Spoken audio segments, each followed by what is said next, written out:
I was standing in our garage, hands covered in motor oil, when my wife's phone lit up on the workbench beside me. The screen glowed with a text message preview that made my stomach drop. "Last night was incredible. When can I see you again?" That was 3 weeks ago.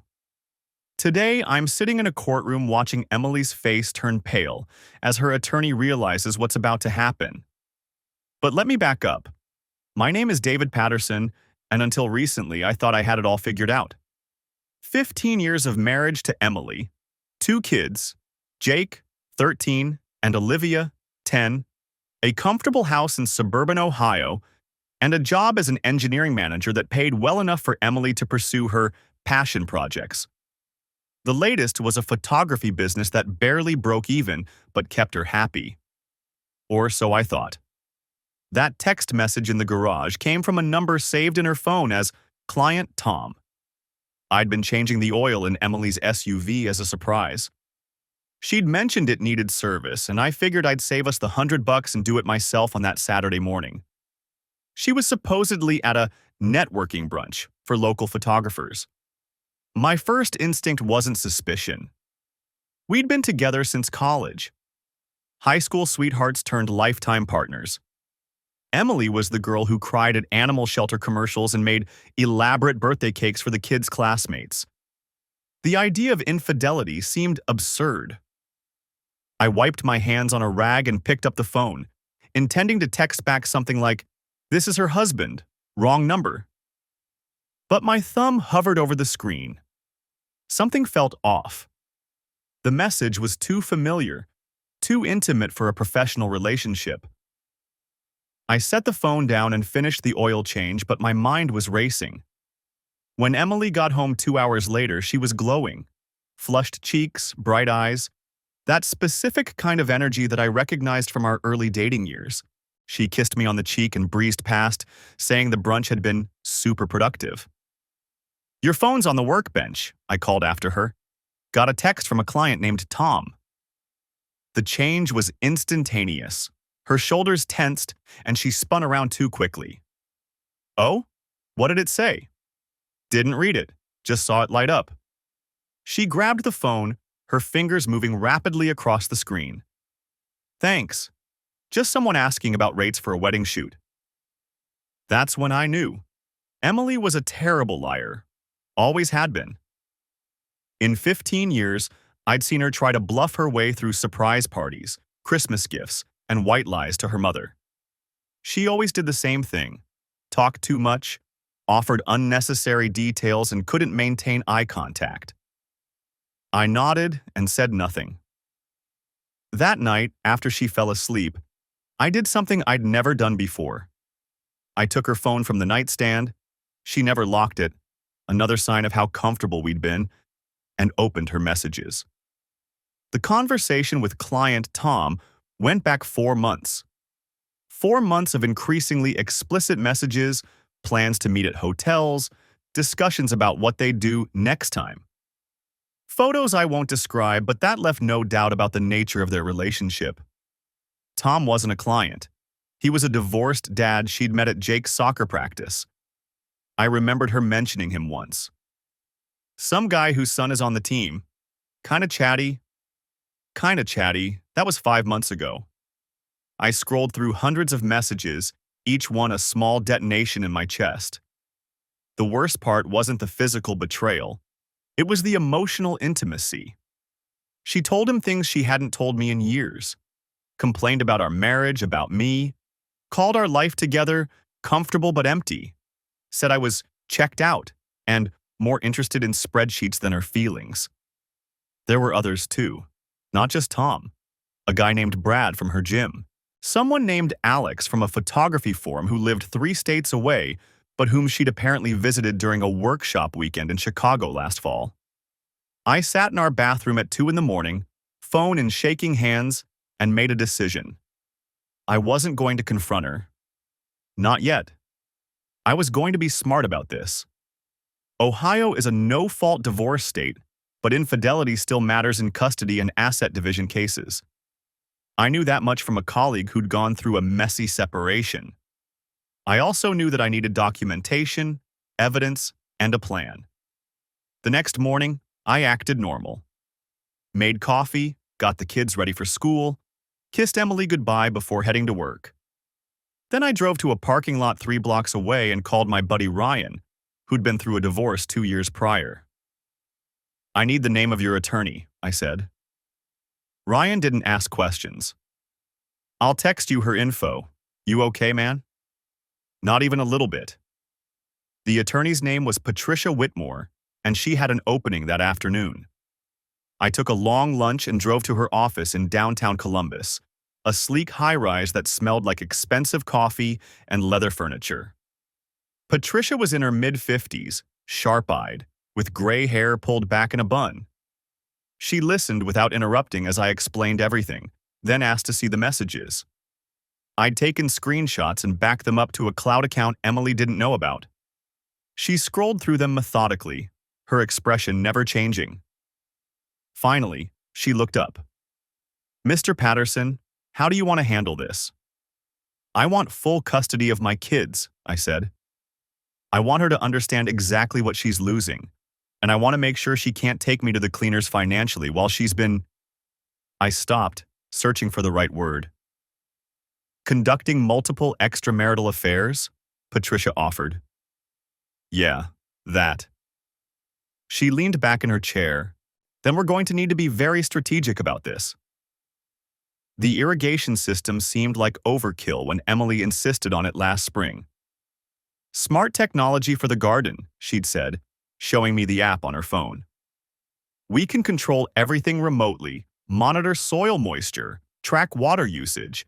It'll save us money." I'd nodded along, installed it myself over a weekend. Fallon, Nevada wasn't exactly known for its abundant rainfall. The drought had everyone thinking about water conservation. Made sense. That was before I knew what I was looking for.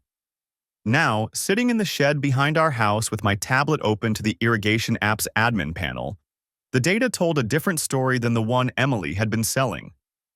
The property backed up to open land, Bureau of Land Management territory that stretched for miles. Our back fence had a gate we'd installed years ago for hiking access. Emily used to take the kids out there on nature walks when they were younger. These days, nobody went back there. Except the app showed otherwise. The system had soil sensors embedded throughout the yard. Moisture levels, temperature, even pressure sensors to detect foot traffic and adjust watering schedules accordingly. High-end stuff. Emily had wanted the best. I pulled up the historical data from the last 6 months, cross-referencing it with Emily's calendar. Her garden club met every Thursday evening. Had for the past year, or so she claimed. The irrigation logs showed manual runtime extensions on those Thursday nights. Not automated adjustments, manual overrides from her phone. Extending the back zone watering by 30, sometimes 45 minutes beyond the program's schedule. Why would she need to do that? I switched to the soil sensor view, filtering for pressure anomalies. The data visualization lit up my screen in clusters of red dots. Foot traffic patterns, time-stamped and geotagged. Every Thursday evening, multiple pressure readings along the path from our back patio to the rear gate. Someone walking back there, regularly. The timestamps matched Emily's garden club nights almost perfectly. The pattern was clear. She'd extend the irrigation runtime to mask the sound of the gate opening and closing. The sprinklers running would cover any noise, keep me from hearing anything if I happened to be in the backyard. I sat back in the metal folding chair, the tablet warm in my hands. My phone buzzed. Patricia Whitmore. "David, checking in. How's the documentation coming?" "I found something new," I said. "The irrigation system." I explained what I'd discovered. The manual overrides, the foot traffic data, the pattern matching her supposed garden club meetings. Patricia was quiet for a moment. "Can you export that data?" "Everything. Time-stamped sensor readings, GPS coordinates, the works. It's all stored in the cloud." "Do it. Send me everything from the last 6 months." "And David?" Her voice sharpened. This is good. This establishes a pattern of deception and potentially trespassing if someone else has been using that gate. Trespassing? Your property. If she's been facilitating unauthorized access through that gate, bringing someone onto your land without your knowledge or consent, that's relevant, especially in a custody context. I hadn't thought about it that way. You think that matters? It demonstrates poor judgment. Secret meetings on the property while you're home with the children? A court won't like that. Export everything and send it to me by tonight. After we hung up, I started the data export. The app compiled 6 months of sensor readings into a comprehensive PDF report, complete with graphs and heat maps showing the traffic patterns. The back door of the house opened. Emily's voice carried across the yard. David, you out here? I closed the tablet cover and stepped out of the shed. She was standing on the patio in gardening gloves, holding a pair of rose shears. The afternoon sun caught her hair, and for a second she looked like the woman I'd married. Before I knew better. Just checking the irrigation settings, I said. System's been running longer than it should. Her shoulders tensed, just slightly. Really? I haven't noticed anything wrong. Yeah, the back zone especially. Running 30-40 minutes over schedule on Thursdays. She turned toward the rose bushes, snipping at a bloom that didn't need cutting. Huh, maybe it's automatic. The soil's drier back there. It's manual overrides, actually, from your phone. The shears paused mid-cut.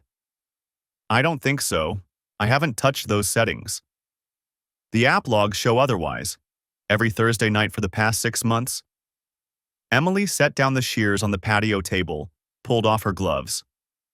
Why are you going through the irrigation logs? Why are you manually extending the runtime every Thursday? I'm not... She stopped, recalibrated. Sometimes the system needs adjustments. The drought, you know. I'm trying to keep the garden alive. Just the back zone, though. Just on Thursdays. Just during your garden club meetings. Her face flushed. What are you implying? I pulled out my phone, opened the app, showed her the screen. The heat map of foot traffic patterns glowed bright red along the path to the back gate. The sensors also track foot traffic. Someone's been walking back there, every Thursday, same time as your garden club. She stared at the screen, then at me. That could be anyone. Animals, maybe. Animals that walk in a straight line from our patio to the gate and back, every week at the same time. The silence stretched between us. A neighbor's dog barked somewhere down the street. David. Who is it? She picked up the shears again, gripping them tighter than necessary. I don't know what you think you found, but who's been using our back gate, Emily? Nobody. This is crazy. You're reading too much into some sensor data. I can see the timestamps. I can see the GPS coordinates. I can see every time you extended the irrigation to cover the sound of that gate opening. The shears trembled in her hand. You're being paranoid. Am I? I stepped closer. Because from where I'm standing, it looks like you've been running the sprinklers to hide the fact that you're sneaking someone onto our property, while I'm inside with our kids. Her jaw tightened. I want you to stop this. Stop going through my things. Stop tracking me. Your things? It's my irrigation system, my property, my home. Our home. Is it? I held up the phone again. Because these logs suggest you've been treating it like a hotel for secret meetings. She threw the shears down on the table. They clattered against the metal surface, breaking the careful quiet of the suburban afternoon. Fine. You want to know? I've been meeting someone. Happy now? Who? Does it matter? Yeah, Emily, it matters. She crossed her arms, defiant now that the secret was out. Someone who actually pays attention to me. Someone who doesn't spend every evening in the garage or working late. Someone who uses our back gate like a service entrance. Her face went red. Don't. How long? What? How long has this been going on? She looked away, toward the mountains in the distance. 6 months. Maybe 7. The same time frame as the sensor data. At least she wasn't lying about that anymore. And you thought running the sprinklers would keep me from noticing. I thought. She stopped, shook her head. I don't have to explain myself to you. Actually, you do. This is still my house. Those are still my kids inside. Our kids. Who you've been lying to for 6 months while sneaking someone through the back gate. Emily grabbed her gloves off the table. I'm done with this conversation. We're not done. Yes, we are. She walked toward the house, then turned back. And delete whatever data you've collected. It's creepy and invasive. It's evidence. She froze. Evidence of what? Trespassing. Unauthorized access to the property.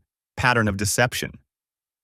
I was quoting Patricia now, watching Emily's face change as she realized where this was headed. You wouldn't.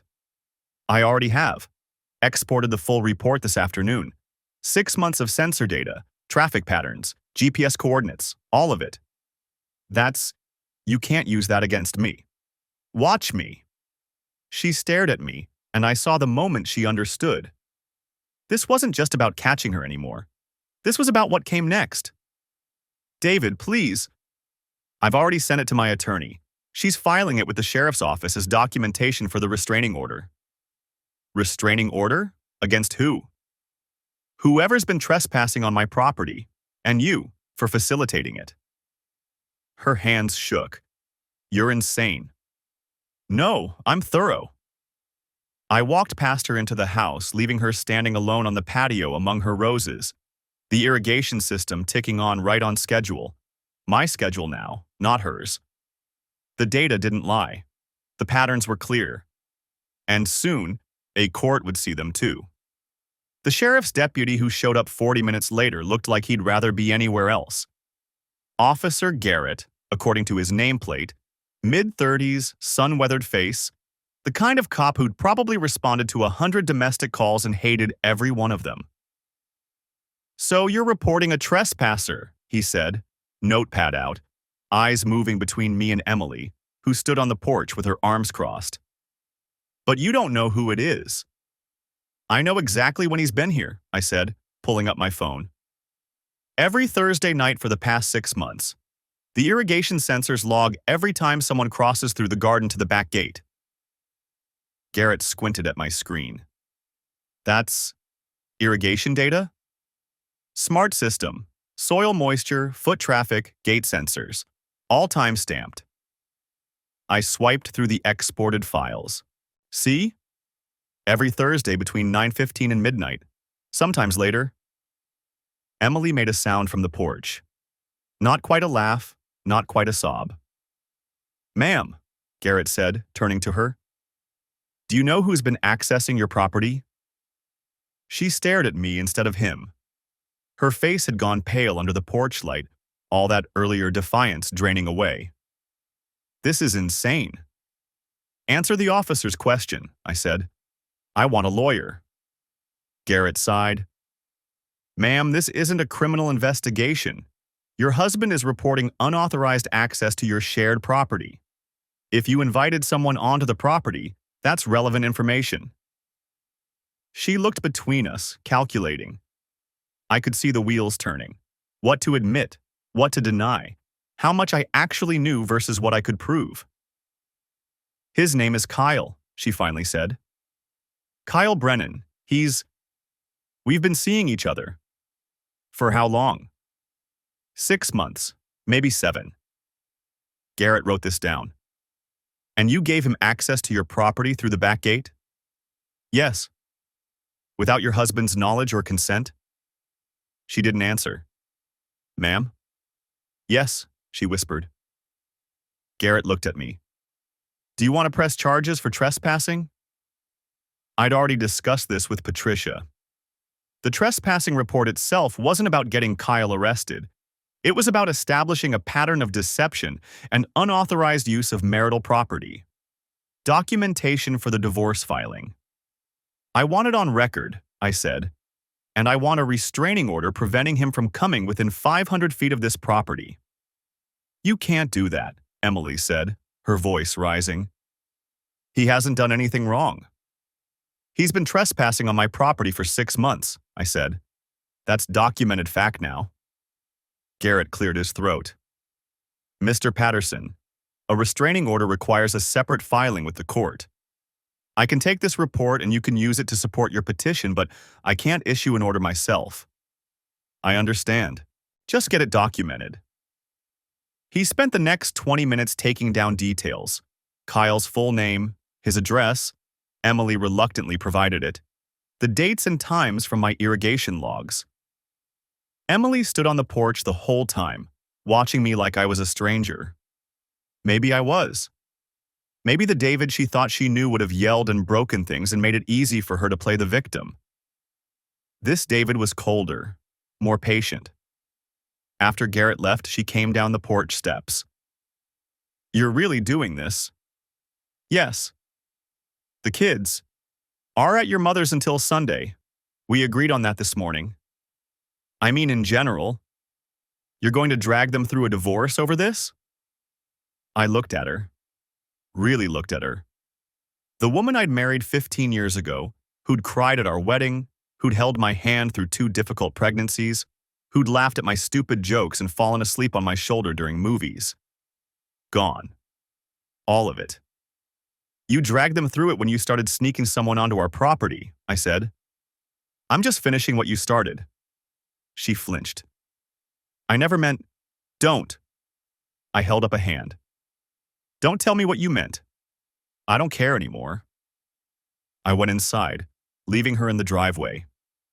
Through the window, I watched her pull out her phone, probably calling Kyle to warn him about the report. Letter. It didn't change anything.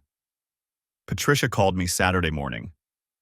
"The trespassing report is perfect. Exactly what we needed." I was in the garage boxing up Emily's gardening supplies.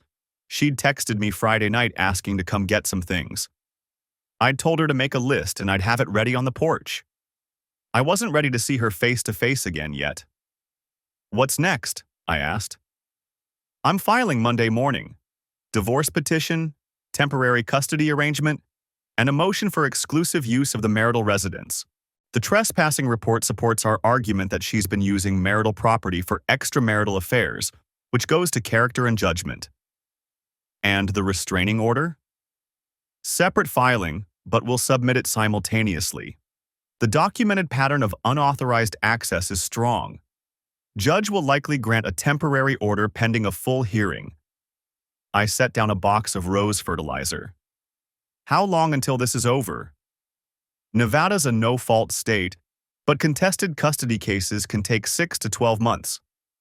Maybe longer if she fights hard." 12 months. A year of lawyers and court dates and dividing up 15 years of shared life into his and hers. "Do it," I said. "David." Patricia's voice softened slightly. "I need to ask, are you sure about the custody fight? Full custody battles are expensive and emotionally draining. Most judges favor shared custody unless there's evidence of abuse or neglect." "She snuck a stranger onto our property while our kids were sleeping upstairs," I said. "For 6 months. That's judgment I don't trust." "Okay. Just wanted to make sure you're prepared for what's coming." After we hung up, I finished boxing Emily's things. 3 boxes of gardening supplies, 2 boxes of her garden club materials, newsletters, meeting notes, all of it probably fake. I carried them to the porch and texted her they were ready. She showed up an hour later with Kyle. I watched from the living room window as they loaded the boxes into his truck, a red Ford F-150, lifted suspension, Nevada plates. Kyle Brennan looked exactly like I'd imagined. Younger than me by maybe 5 years. Gym fit. The kind of guy who wore sunglasses on his head indoors. Emily said something to him and he laughed, touching her lower back as they walked to the truck. Casual intimacy. The kind of touch that comes from months of familiarity. My phone was in my hand before I'd thought it through. 3 photos through the window. Emily and Kyle loading boxes, Kyle's hand on her back, his truck with the visible license plate. I texted them to Patricia with a single line. For the file. She responded immediately. Perfect. This helps establish the ongoing relationship and his presence at the property. They drove away 10 minutes later. Emily didn't look at the house, didn't wave or acknowledge that I might be watching. Just climbed into Kyle's truck and left. I stood at the window for a long time after they were gone, looking at the garden she'd spent so much time on. The roses she'd pruned every weekend. The irrigation system she'd manipulated to hide her Thursday night meetings. The path to the back gate worn smooth by Kyle's regular visits. Monday morning, I'd start ripping it all out. The whole garden. Every plant, every sensor, every reminder of what she'd used it for. The yard would be gravel by the time the divorce was final. Clean. Simple. Nothing left to hide behind. My phone buzzed. Patricia again. Papers are ready for filing Monday 9 a.m. I'll need you to review and sign by end of day Sunday. Sending them over now. I pulled up my email and started reading. Petition for dissolution of marriage. Temporary custody arrangement. Motion for exclusive use of marital residence. Petition for restraining order against Kyle Brennan. 15 years, reduced to legal documents and exhibit numbers. I signed everything. The irrigation system became my obsession in those first days after the confrontation. While Emily stayed at her mother's and Patricia worked through the legal paperwork, I sat in the shed with my laptop, exporting data logs that went back 9 months instead of 6. The patterns were there, clear as day once you knew what to look for. Every Thursday at 2:47 p.m., the system logged a manual override, irrigation zones running 20 minutes longer than scheduled. The soil moisture sensors showed the ground was already saturated. No gardener worth their salt would water an already wet lawn. But the foot traffic sensors told the real story. At 2:52 p.m., consistent motion detected along the north property line. At 3:15 p.m., motion at the back gate. At 5:30 p.m., the same pattern in reverse. Kyle Brennan's comings and goings, documented by sensors meant to optimize water usage. I pulled up the water bills next. Our consumption had spiked by 18% over the past 7 months. I'd been paying an extra $40 a month so my wife could mask the sound of her lover sneaking through our backyard. The irony wasn't lost on me. I'd installed the smart irrigation system 2 years ago, proud of the technology, the efficiency. Emily had rolled her eyes at my enthusiasm, called it overkill for a suburban lawn. Now that overkill was going to help me take everything she cared about. Deputy Garrett called on Tuesday afternoon. I was in my home office, reviewing the restraining order Patricia had drafted against Kyle. Mr. Patterson wanted to follow up on that trespassing report, he said. His voice had the practiced neutrality of someone who'd seen every variation of domestic drama. We've got your sensor data logged. Pretty compelling stuff. I drove by the Brennan residence this morning, had a conversation with Mr. Brennan about staying off your property. How'd he take it? About how you'd expect. Lot of excuses, lot of blame shifting. Said Mrs. Patterson invited him, which doesn't matter legally since she doesn't have authority to grant access for an extramarital affair on jointly owned property. He paused. He won't be coming back. Made that real clear. Appreciate it. One more thing. Your attorney might want this for the restraining order hearing. I'm writing up my observations from the visit. Mr. Brennan got pretty agitated when I mentioned the word trespassing. Raised his voice, made some statements about what he'd do if you came after him. Nothing actionable, but worth documenting. I made a note on my legal pad. When's that report available? Should be filed by end of day. Your attorney can request a copy. After we hung up, I forwarded the information to Patricia. Her response came back in under 5 minutes. Perfect. Judge Carlson hates domestic trespassers. Restraining order hearing is Friday at 2 p.m. Be there. Emily called that evening. I let it go to voicemail, then played the message on speaker while I made dinner for one. David, we need to talk about the kids. Your lawyer sent papers to my mother's house. A restraining order? Against Kyle? This is insane. He never threatened anyone. You're just trying to control the narrative, make me look bad. Her voice cracked. I made mistakes. I know that. But Jake and Olivia don't deserve to be caught in the middle of whatever revenge fantasy you're playing out. I deleted the message and ate leftover pasta at the kitchen island, the same spot where Emily used to sit with her coffee every morning, scrolling through her phone, probably texting Kyle, probably planning their next Thursday afternoon. The house felt different now. Emptier, but also cleaner somehow. Like removing a source of contamination. Friday's restraining order hearing lasted 20 minutes. Judge Carlson was a thin woman in her 60s with reading glasses on a chain and zero patience for procedural delays. Patricia presented the irrigation sensor data first, walking through the timeline of Kyle's trespassing. Then, Deputy Garrett's report, including Kyle's agitated response and implied threats. Finally, the photographs I'd taken of Kyle and Emily loading boxes into his truck, proof of ongoing contact despite the trespassing report. Emily's attorney, a young guy named Brian Foster who looked fresh out of law school, argued that Kyle had been invited onto the property and therefore couldn't be trespassing. That Emily's right to have guests superseded my objections. Judge Carlson cut him off mid-sentence. Does Mr. Brennan live at the property? No, Your Honor, but is he on the deed? No, but Mrs. Patterson. Mrs. Patterson doesn't have unilateral authority to grant access to her paramour on jointly owned marital property, especially when the access is for the purpose of conducting an extramarital affair. The sensor data shows a clear pattern of surreptitious entry designed to avoid detection by Mr. Patterson. She looked at Kyle, who sat 2 rows behind Emily, his jaw tight. Mr. Brennan, you are hereby ordered to maintain a distance of no less than 500 feet from the property located at 847 Ridgemont Drive. You will have no contact with Mr. Patterson, direct or indirect.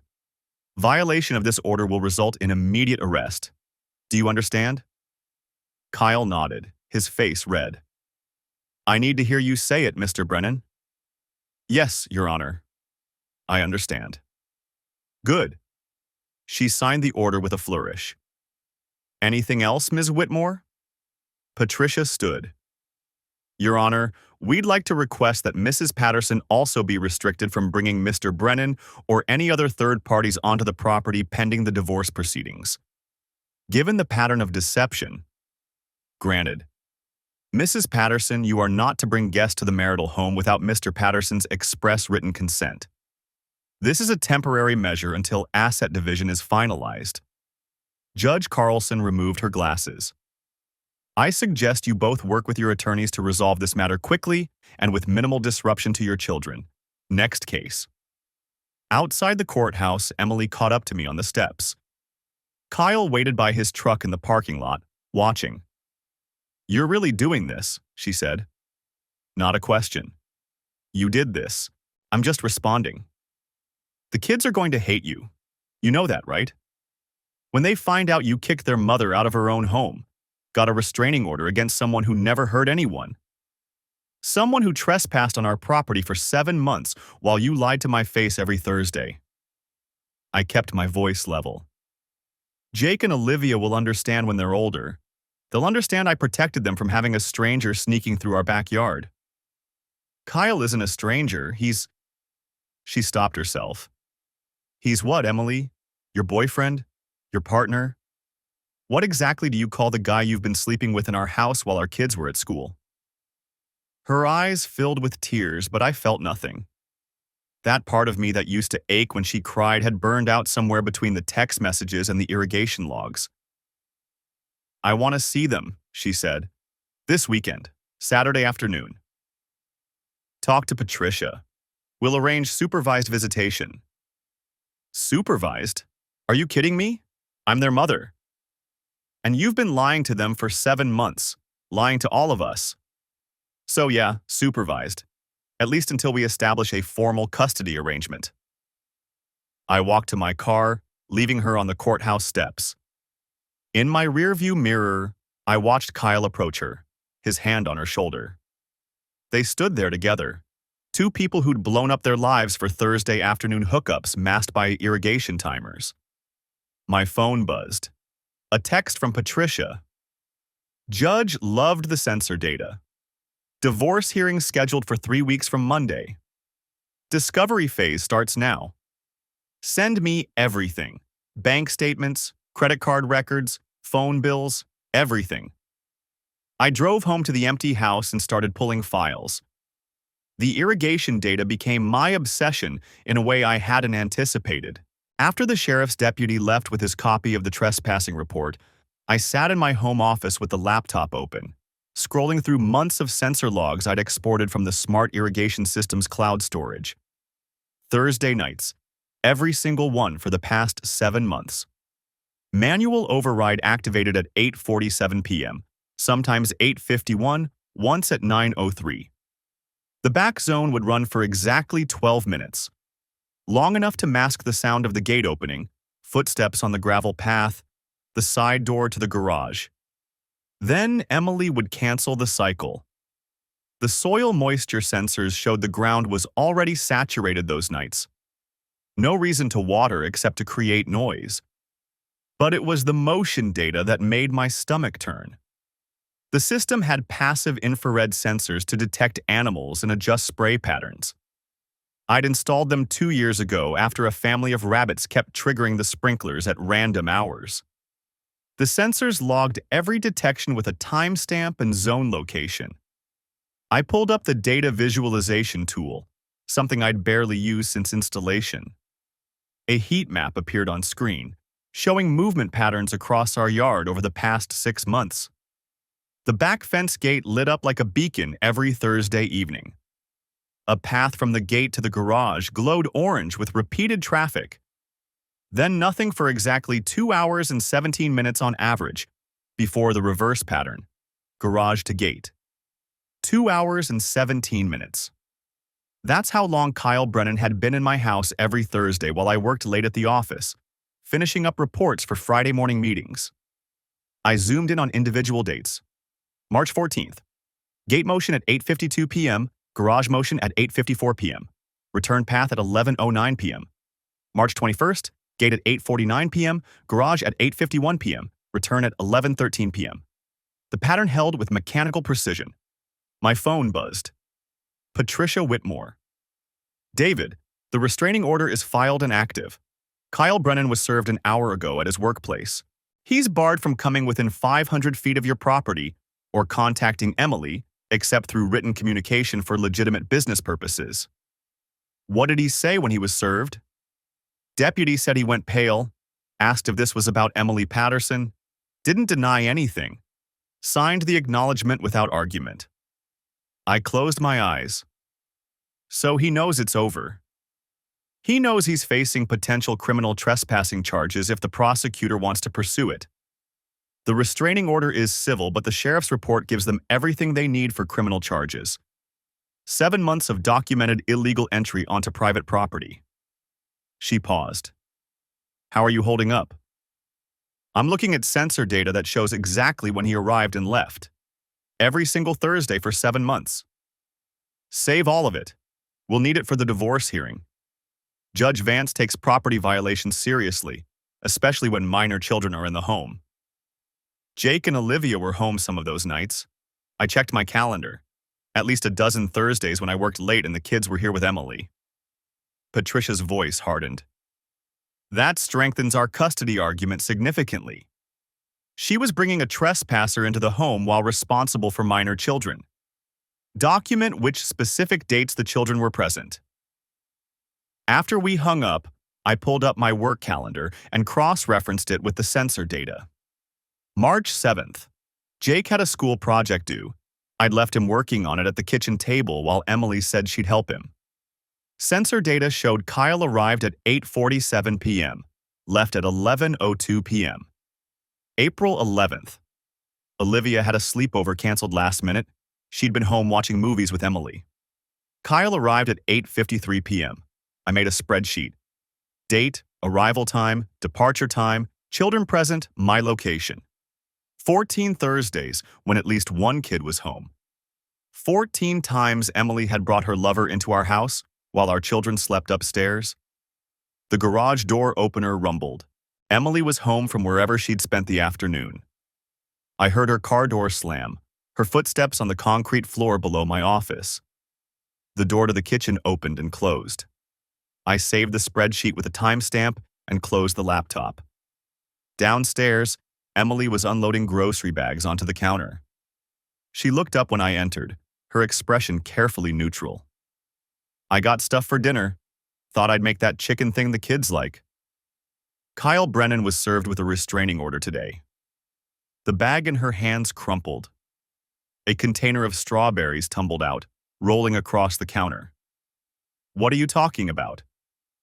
He's barred from coming within 500 feet of this property. Sheriff has a full report documenting his trespassing pattern. 7 months of illegal entry. Her face went white. You can't. That's not. Every Thursday night. The irrigation system logged every time he came through the back gate.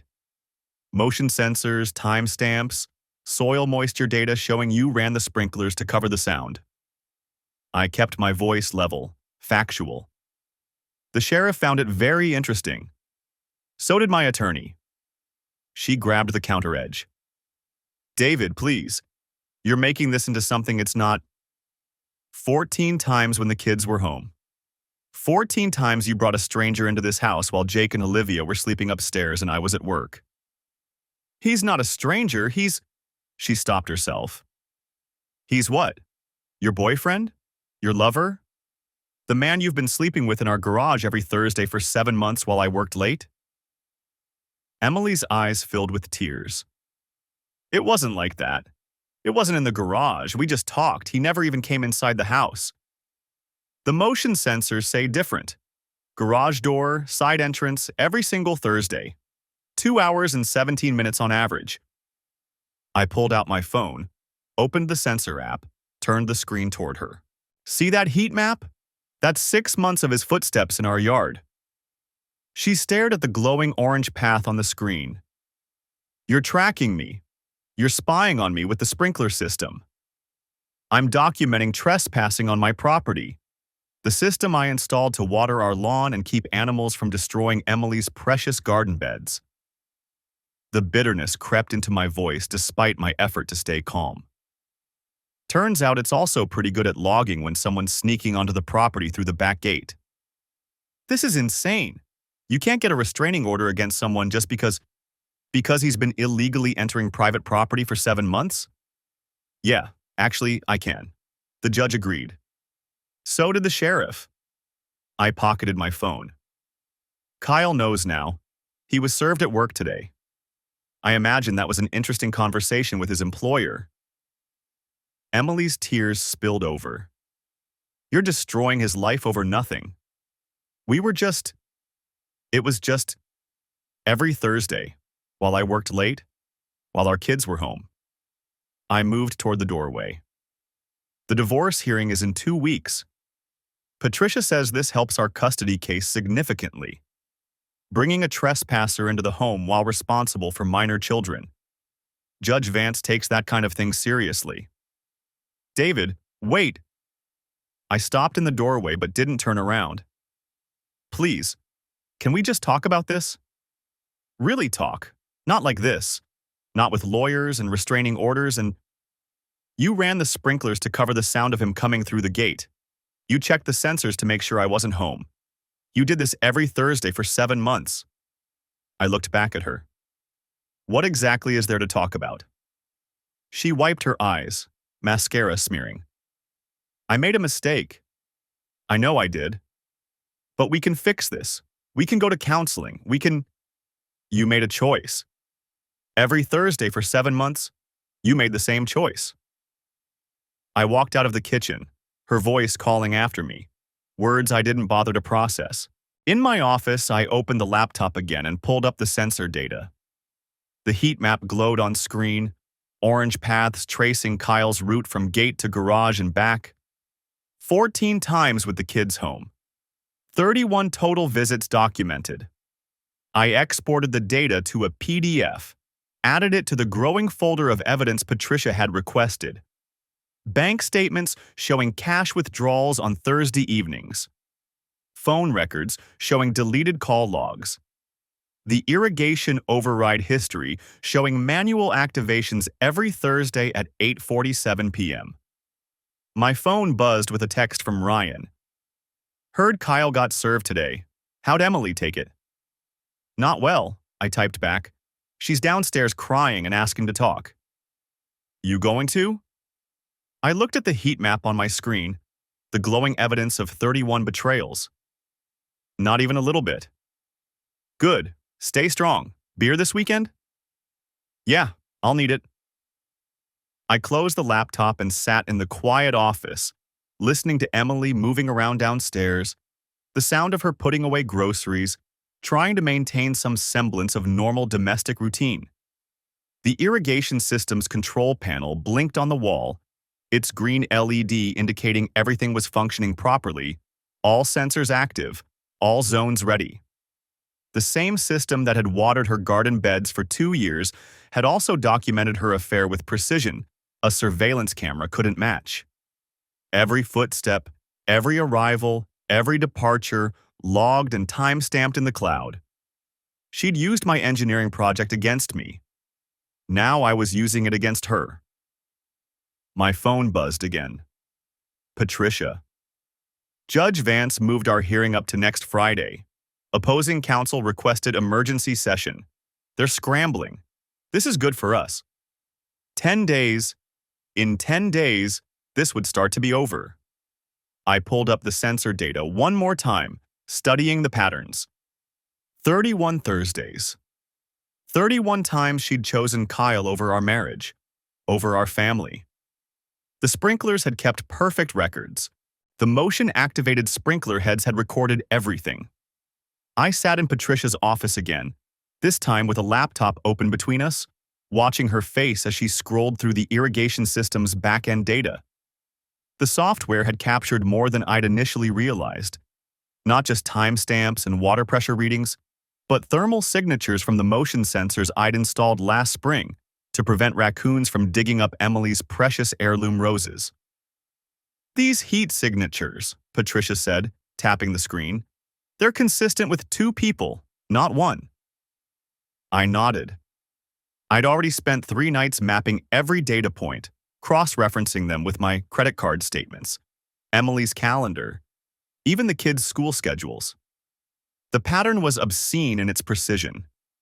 Every Thursday when I worked late, every other Saturday when I took Jake to his robotics club meetings, the occasional Tuesday when Olivia had her violin lessons. The system logged them standing by the gate for an average of 4 minutes before entering, I said, then movement patterns toward the pool house. Patricia's jaw tightened. The pool house where your children's toys are stored. We're stored. I moved everything to the garage last week. She made a note on her legal pad. The restraining order hearing had gone better than expected, but the real fight was coming. Emily had hired Dennis Kowalski, a divorce attorney from Reno, with a reputation for turning scorched earth cases into settlements that left his opponents bleeding. I'd already received his preliminary response to my filing, 23 pages of accusations ranging from emotional abandonment to financial coercion. The financial coercion claim had actually made me laugh. I'd shown Patricia our joint account statements, every transaction visible to both of us, every major purchase discussed. Emily had her own credit cards, her own checking account, with her inheritance money from her grandmother. The only thing I'd coerced was expecting her to contribute to the mortgage when her freelance graphic design work actually brought in income, which, according to the tax returns I'd pulled, hadn't been much over the past 2 years. Kowalski's going to argue the irrigation data is inadmissible, Patricia said. Invasion of privacy, even though it's your own property. The system monitors water usage. The motion sensors prevent animal damage. Nothing was installed to spy on anyone. I know, but he'll spin it. Make you look like some paranoid tech bro running surveillance on his wife. She closed the laptop. We need to stay focused on the custody argument. The children were home during 14 of these visits. That's our strongest position. I'd already thought about this. Obsessed over it, really. Jake and Olivia asleep upstairs while their mother entertained her boyfriend 30 yards away in the pool house. The irrigation system had logged one visit that lasted 97 minutes on a school night. What about the trespassing report? I asked. Sheriff's office is treating it as a civil matter for now. Kyle Brennan doesn't have a criminal record, and technically Emily gave him permission to be on the property. Patricia's expression hardened. But the restraining order means that permission is revoked. If he shows up again, it's a violation, and that becomes criminal. I thought about Kyle, 34 years old, worked as a physical trainer at the gym where Emily had suddenly developed an interest in morning cardio last fall. I'd seen his photo on the gym's website. Tribal tattoo on his left bicep. Perpetual stubble. The kind of guy who probably called women babe, unironically. The kind of guy who'd been walking through my backyard for 7 months.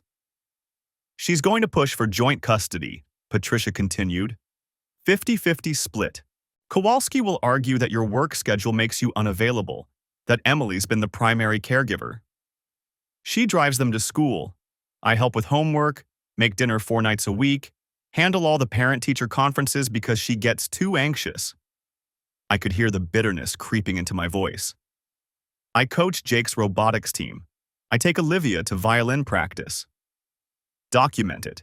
Every instance you can remember for the past year. Times, dates, what you did. Get statements from the robotics club supervisor, Olivia's violin teacher. We need to establish pattern of active parenting, not just financial provision. I pulled out my phone and opened the calendar app I'd been using since the kids were born. Every event color-coded. Blue for Jake's activities, purple for Olivia's, green for family obligations. Emily had access to the calendar too, had always complained I was too rigid about scheduling. Looking at it now, I could see whole blocks of Thursdays marked with her notation. Garden Club, 6 to 9 p.m. There was no garden club. I'd called the community center last week. They hadn't hosted a gardening group in 3 years. I have everything in here, I said, holding up the phone. 5 years of records. Patricia smiled. The first genuine smile I'd seen from her. That's good. That's very good. Kowalski's going to paint you as the absent workaholic. We paint you as the organized, present parent who actually knows his children's schedules. She pulled out another folder, this one thicker than the others. Now, about the assets. The house is in both names, purchased 8 years ago. Current market value approximately $470,000. Mortgage balance $210,000. That's $260,000 in equity. I knew these numbers, had run them myself a dozen times. Nevada's a community property state, Patricia continued. Presumption is 50-50 split of all marital assets acquired during the marriage. Your 401k, her inheritance, those get more complicated. But the house, the cars, the joint accounts, those get divided equally unless we can argue dissipation of marital assets. Dissipation? If she spent significant marital funds on the affair, gifts to Kyle, hotel rooms, trips, anything that depleted joint resources for non-marital purposes. Patricia leaned forward. Did she? I thought about the credit card statements I'd reviewed. Emily's spending had always been impulsive. Expensive dinners she claimed were with her book club. A weekend trip to Lake Tahoe she said was a design conference. New lingerie that I'd never seen her wear. Maybe. I'd need to go through everything again with that lens. Do it. Tonight if possible. I need ammunition before the preliminary hearing next week. Next week. The timeline was accelerating faster than I'd anticipated. Patricia had warned me that Kowalski would push for a quick resolution, trying to catch me unprepared. But I'd been preparing since the moment I saw that first text message. Miss you already. Thursday can't come fast enough. What about her lawyer's claims? I asked. The emotional abandonment angle? Patricia waved a hand dismissively. Standard playbook. He'll argue you were distant, unavailable, that she sought connection elsewhere because you weren't meeting her needs. It's garbage, but it plays well to certain judges. We counter with the affair timeline. She was happy to accept your income, your parenting support, your provision while pursuing relationships with multiple men. Multiple men. The phrase still hit like a gut punch. Tom from soccer practice. Brad from her photography forum. Alex from wherever the hell she'd met Alex. And now Kyle, the one who'd apparently raided backyard access. Judge Feldman is hearing the case, Patricia said. She's fair, doesn't tolerate games. But she's also got a soft spot for mothers in custody disputes. We need to be airtight on the parenting documentation. I nodded, already mentally cataloging every school event, every sick day I'd stayed home, every bedtime story. The engineering part of my brain, the part that had made me good at my job, was fully engaged now. This was just another system to analyze, another problem to solve. Except the problem was my marriage. The system was my family. One more thing, Patricia said, her voice dropping. Emily's going to testify, and she's going to cry. She's going to talk about feeling neglected, about how the marriage died years ago, about how she made mistakes, but you weren't innocent either. Kowalski will coach her on exactly what to say. I know. And you need to stay calm. No matter what she says, no matter what accusations Kowalski throws at you, the judge is watching how you react, not just what you say. I thought about Emily in the garden last week, clipping roses when I'd confronted her about the irrigation logs. How her hands had trembled when I'd asked about the Thursday night watering schedules. How she'd tried to explain it away as system glitches until I'd shown her the motion sensor data. Then the tears had started, the apologies, the justifications. You're never home. You care more about work than me. I was lonely. I'd stood there holding my phone with 7 months of evidence while she cried into her gardening gloves. I'll stay calm, I told Patricia. She studied me for a moment, then nodded. Good, because this is going to get worse before it gets better. The divorce was finalized on a Tuesday morning in October, 11 months after I found that first text message. Judge Feldman's ruling gave me primary custody, 65% time with Jake and Olivia, with Emily getting alternating weekends and one weekday evening.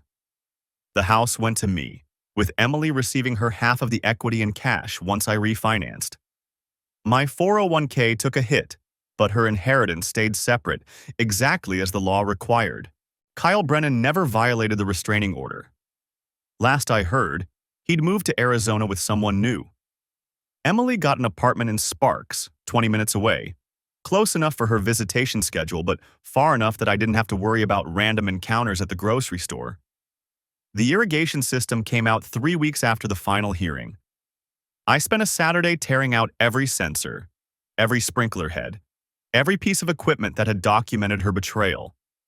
Jake helped me, asking questions I deflected with vague answers about upgrading the yard. He was 14 now, old enough to sense something had broken between his parents, but young enough that I could still protect him from the details. Olivia took it harder. She'd always been closer to Emily, and the custody arrangement meant fewer mornings with her mother, fewer spontaneous shopping trips and movie nights.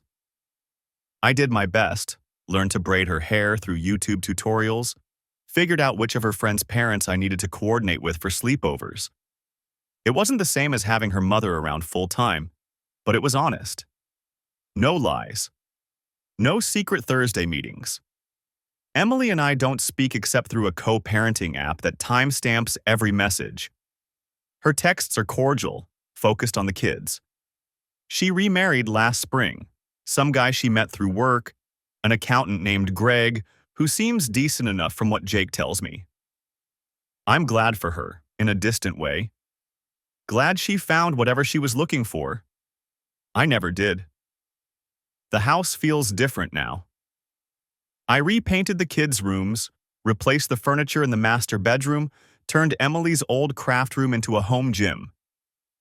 But sometimes, late at night when Jake and Olivia are asleep, I stand in the backyard where the garden used to be and think about all the data I collected. All the timestamps and motion sensors and irrigation logs that proved what I already knew in my gut. The evidence didn't save the marriage. It just documented the death. People ask if I'd do anything differently.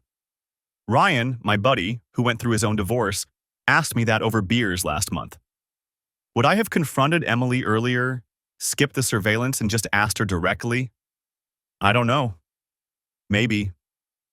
But I think about those 14 Thursdays when the kids were home, when a stranger was on our property while they slept upstairs. I think about the lies that would have continued if I hadn't had proof. Emily was good at deflecting, at making me doubt my own instincts. The data didn't lie when she would have. So maybe I wouldn't change anything. Maybe the careful documentation, the restraining orders, the legal warfare. Maybe that was the only way to cut through years of deception and get to something resembling truth. Or maybe I'm just telling myself that to sleep better at night. Jake asked me last week if I'd ever get married again. We were working on his science fair project, building a model of a water filtration system. The question came out of nowhere, the way important questions from teenagers always do. I don't know, buddy. Maybe someday. Mom says you're too angry to date anyone. I set down the glue gun and looked at him. 14 years old, Emily's eyes, my stubborn chin. A kid who deserved better than what we'd put him through. I'm not angry anymore, I said. And I realized it was true. The rage that had fueled me through the divorce proceedings, through the custody hearings and asset divisions, it had burned itself out somewhere along the way. What remained was just tired. I'm just focused on you and your sister right now. He nodded, satisfied, and went back to cutting PVC pipe. The truth is simpler and harder than anger. I loved someone who became a stranger.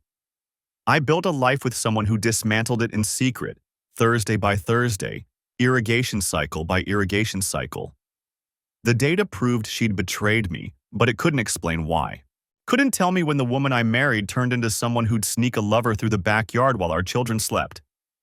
And maybe that's the real lesson buried in all those sensor logs and timestamps.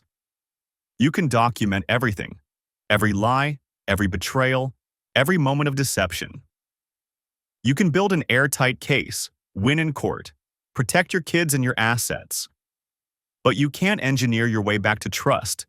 You can't install sensors that detect when love dies. Some systems fail despite perfect maintenance, despite all the monitoring and careful attention. Sometimes the foundation cracks and you don't notice until the whole structure is coming down. I kept one thing from the irrigation system, a single motion sensor, disconnected, sitting in my desk drawer. I'm not sure why. Maybe as a reminder that the truth matters, even when it destroys everything you thought you knew. Maybe as proof that I wasn't crazy, that my instincts were right all along. Or maybe just because some part of me still can't believe it happened. Can't believe that 15 years dissolved into legal documents and custody schedules and a backyard full of gravel where roses used to grow. The sensor sits in the drawer, a small piece of plastic and circuitry that once detected motion in the dark. Now it detects nothing, records nothing, just exists as evidence of a system that failed, a marriage that ended, a family that broke apart despite every attempt to hold it together. Jake and Olivia are upstairs now, doing homework, arguing about whose turn it is to pick the movie for tonight. Normal kid sounds in a house that's learning to be normal again. Different, but normal. I close the drawer and head upstairs to referee the movie dispute. The data is filed away. The case is closed. Life moves forward, one Thursday at a time, with no irrigation systems running to mask the sound of anything. That's enough. It has to be.